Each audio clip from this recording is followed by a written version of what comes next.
અમદાવાદના મણિનગર વિસ્તારની સ્કૂલમાં નયન સંતાણી નામના ધોરણ 10ના વિદ્યાર્થીની ધોરણ 8માં ભણતા એના જુનિયર વિદ્યાર્થી દ્વારા જે પ્રમાણે સ્ટેબિંગ કરીને હત્યા કરવામાં આવી એ આખા ગુજરાત અને દેશ માટે બહુ ચિંતાનો વિષય છે।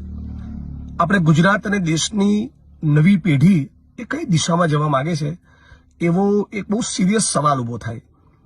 આવી માસૂમ ઉંમરમાં પણ કઈ રીતે આ પ્રમાણેની ઘટનાને અંજામ આપવાનું મન થાય એક બહુ મોટો સવાલ છે। જે ભોગ બનનાર પરિવાર છે એને હું મારી સાંત્વના પાઠવું છું, શ્રદ્ધાંજલિ પાઠવું છું અને આપણા પરિવારના દીકરા કે દીકરી સાથે બન્યું હોય તો આપણે ધ્રુજી જઈએ, હચમચી ઉઠીએ એવી આ ઘટના છે। અને એટલે સ્વાભાવિક રીતે આખું ગુજરાત પીડિત પરિવારની સાથે છે અને આપણે બધા જ માગણી કરીએ અને મને અપેક્ષા છે કે આમાં ચોક્કસ ન્યાય મળશે। પણ સાથે સાથ એ પણ ખાસ કહેવા માંગુ છું ગુજરાતની જનતાને કે આવા મુદ્દામાં કોઈ પણ રાજકીય માણસો અને રાજકીય રંગ ખાસ કરીને કોમવાદી રંગ આપવાની કોશિશ ન કરે। જેણે સ્ટેબિંગ કર્યું એણે આખા ક્લાસમાંથી આ છોકરો સિંધી છે આને મારો એવું ન હોય। કોઈ વિદ્યાર્થી બીજા વિદ્યાર્થી સાથે લડે તો વિદ્યાર્થીઓની કુમળા મનમાં કોઈ જાતિ અને ધર્મ એવું બધું ખાસ કંઈ હોતું નથી, આપણે બધા જાણીએ છીએ, એ બધા રાજકારણીઓના ખેલ હોય છે।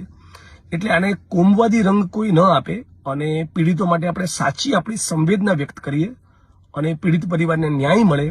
આપણા ગુજરાતમાં આપણે બધા જ વાલીઓ તરીકે, ગુજરાતી તરીકે એક ચિંતન કરીએ કે શા માટે વિદ્યાર્થીઓમાં આવી માસૂમ અને કુમળી વયે હિંસાના સંસ્કાર કેમ રૂપાતા હોય છે અને આ હિંસાના સંસ્કાર દરેક જાતિ અને ધર્મમાં છે। હું ઘણી સ્કૂલો બાબતે સાંભળતો હોઉં છું કે દલિત સમાજના વિદ્યાર્થીઓ ફક્ત દલિત સમાજથી બિલોંગ કરે છે એટલે કારણે મધ્યાહન ભોજનથી અલગ લાઈનમાં બેસાડવામાં આવે, રાઈટ, કે દલિત સમાજના વ્યક્તિને ગોળી ચડવામાં દેવામાં આવે કે વાળ ન કાપે।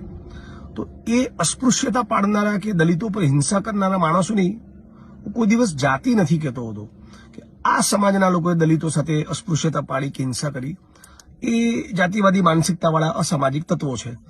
એટલે આ જે કૃત્ય બન્યું એ બહુ જ દુઃખદ, બહુ જ શર્મનાક, બહુ જ ચિંતાજનક છે અને ફરી એકવાર પીડિત પરિવારોને મારી શ્રદ્ધાંજલિ તો પાઠવું છું પણ ગુજરાતની જનતાને અપીલ કરું છું કે આવી બાબતમાં અને કોઈ પણ રીતે કોમવાદી રંગ ન મળવો જોઈએ। આપણે બધા ગુજરાતી છે અને ગુજરાતી તરીકે એક રહેવું જોઈએ અને દરેક વિદ્યાર્થી એ આપણા માટે ફક્ત વિદ્યાર્થી છે, એ આપણા માટે પટેલ કે રબારી કે દલિત કે મુસ્લિમ કે હિન્દુ વિદ્યાર્થી છે અને વિદ્યાર્થીઓની અંદર આવું વૈમનસ્ય